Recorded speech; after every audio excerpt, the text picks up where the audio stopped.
बिस्मिल्लाहिर्रहमानिर्रहीम। अस्सलाम वालेकुम स्टूडेंट्स, क्या हाल है जी? कैसे हैं आप सब? उम्मीद करता हूँ आप सब खैरियत से होंगे।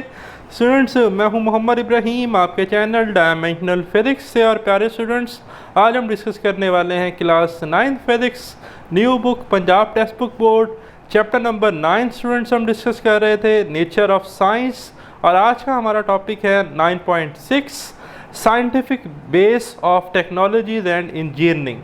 स्टूडेंट्स, आज का जो वीडियो लेक्चर है एक्चुअली ये हमें ये बताएगा कि हम साइंस को टेक्नोलॉजी में और इंजीनियरिंग में किस तरह से इस्तेमाल कर सकते हैं। साइंस जो है वो बड़ा इम्पोर्टेंट और की रोल प्ले करती है टेक्नोलॉजी के अंदर और इंजीनियरिंग के अंदर।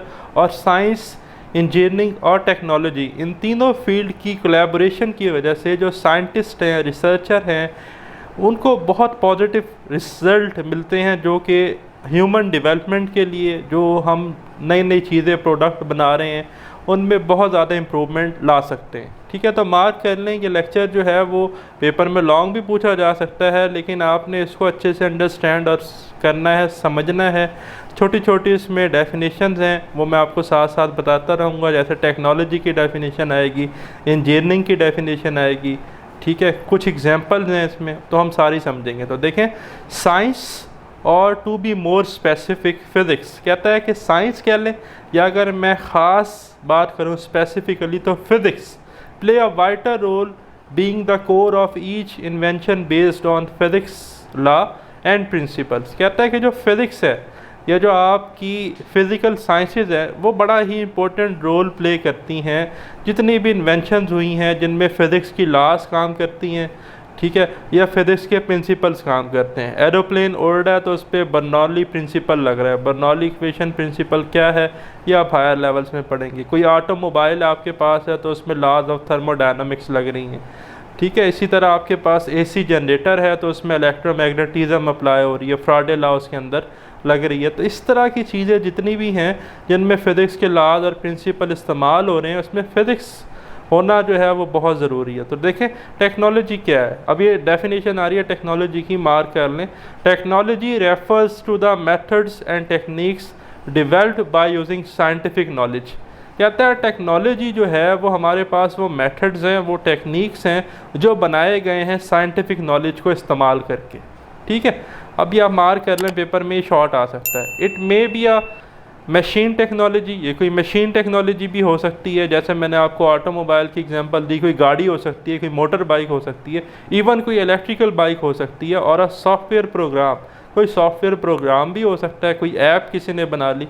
ऑफ इंफॉर्मेशन टेक्नोलॉजी, जैसे आप जो है फेसबुक इस्तेमाल कर रहे हैं, व्हाट्सएप इस्तेमाल कर रहे हैं, अब ये क्या है? ये एक सॉफ्टवेयर है, प्रोग्राम है, ये एक ऐप है। और ये किसकी मदद से आई? टेक्नोलॉजी की मदद से आई। For example, automobile technology is based on the principle of thermodynamics. ले जी, भी मैंने एग्जांपल दी थी ऑटोमोबाइल इंडस्ट्री की, तो एग्जांपल आ गई कि ये फिज़िक्स के किस ब्रांच के प्रिंसिपल पे बेस करती हैं? थर्मोडायनामिक्स पे। ठीक है, फिर आप देखें सेकंड आपके पास है radar technology is based on the detection and reflection principle of electromagnetic waves. कहता है जो हमारी रडार टेक्नोलॉजी है ये बेस करती है रिफ्लेक्शन प्रिंसिपल या डिटेक्शन प्रिंसिपल किसके? इलेक्ट्रोमैग्नेटिक वेव्स के। इलेक्ट्रोमैग्नेटिक वेव्स क्वांटा हैं, फोटॉन्स हैं हमारे पास, जैसे हम लाइट कहते हैं, जो 3 × 10⁸ मीटर पर सेकंड से ट्रैवल करती है। ये सारी बातें आप पढ़ेंगे डिटेल में। फिर थर्ड आपके पास है laser technology is based on the principle of atomic physics. ठीक है, अब जो एटॉमिक स्पेक्ट्रा है आपके पास, स्पेक्ट्रा में आपके पास लेज़र जो है, लेज़र कहते हैं light amplification by stimulated emission of radiation, ये बेस करती है एटॉमिक फिज़िक्स के प्रिंसिपल पे। It is widely use in medical diagnosis. ठीक है जी, आजकल स्पेशली जो है जिन लोगों के पहले ग्लासेस ऐनक लगे होते थे तो उनकी लेज़र ऑपरेट होती है तो उनकी आंखें सही हो जाती हैं, उनका फोकस दोबारा से बहाल हो जाता है, जो चीज़ें उन्हें ब्लर नज़र आ रही होती हैं वो उनको ठीक नज़र आने शुरू हो जाती हैं। ठीक है, तो मेडिकल डायग्नोसिस में जो हमारे पास आई का ट्रीटमेंट है आजकल उसमें लेज़र इस्तेमाल हो रही है। ठीक है, एंड ट्रीटमेंट, और आगे उसने लिखा है मेटलर्जी, मेटलर्जी में इस्तेमाल होती है, इंडस्ट्रीज़ में हो रही है, ड्रिलिंग के लिए हो रही है, बार कोड स्कैनर में, तरह तरह जगह पर जो है वो लेज़र, स्नाइपर्स गन में लेज़र इस्तेमाल हो रही है, टेलीकम्युनिकेशन पर्पस के लिए हो रही है, एंड स्पेस एक्सप्लोरेशन और स्पेस एक्सप्लोरेशन के लिए अलग इस्तेमाल हो रहा है। तो बेतहाशा आपके पास क्या है जी इस्तेमालात हैं। फिर डेफिनेशन आ रही है बच्चों इंजीनियरिंग की, मार्क कर लें, ये मैंने हाईलाइट भी की हुई है येलो कलर की। इंजीनियरिंग की डेफिनेशन है, engineering is the process of applying various technologies and scientific principle to design various instruments, tools and build things that help to meet specific needs in every walk of life। क्या कहता है?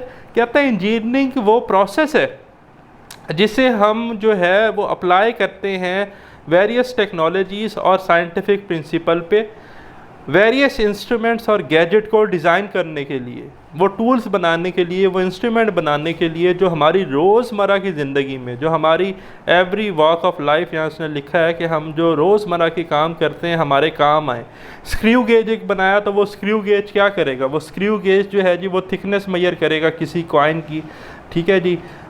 इसी तरह आपके पास कोई और आपके पास लाइडर गन है तो वो आपको व्हीकल्स की स्पीड बता सकती है। तो डिफरेंट गैजेट्स का डिफरेंट काम है। बिजली का कई काम हो रहा है तो आपके पास एवोमीटर है या एम मीटर है फॉर एग्जांपल, तो एम मीटर का काम करंट मेजर करना है तो आप उससे वो मेजर कर सकते हैं।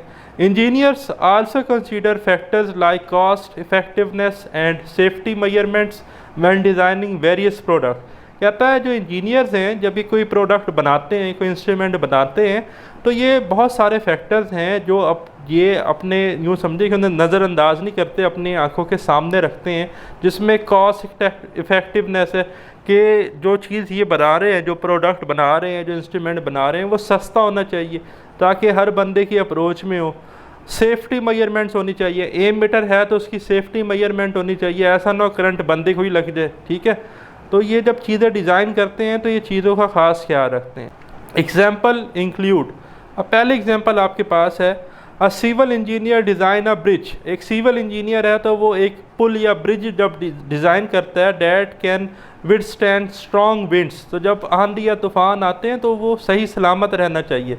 अर्थक्वेक्स, ज़लज़ले आते हैं तो टूटे ना। Intense weather condition and heavy traffic, और कभी जो है ट्विस्टर वगैरह आ गए, टोर्नेडो आ गए या बहुत ज़्यादा हैवी ट्रैफिक उस पर जा रही है तो उसकी एक लिमिट होनी चाहिए कि वो इतना वेट, इतना वज़न जो है वो बर्दाश्त कर सकता है, इतना कच्चा मटेरियल उसका ना हो कि वो टूट जाए। तो अगर ये काम किया तो भाई आप इंजीनियर फिर किस काम के हैं, ठीक है, आपने तो पैसा बचाया, दूसरे लोग उधर फौत हो गए, तो ख्याल करना इन चीज़ों का। तो देखें सेकंड है a software engineer design a user friendly application of a smartphone.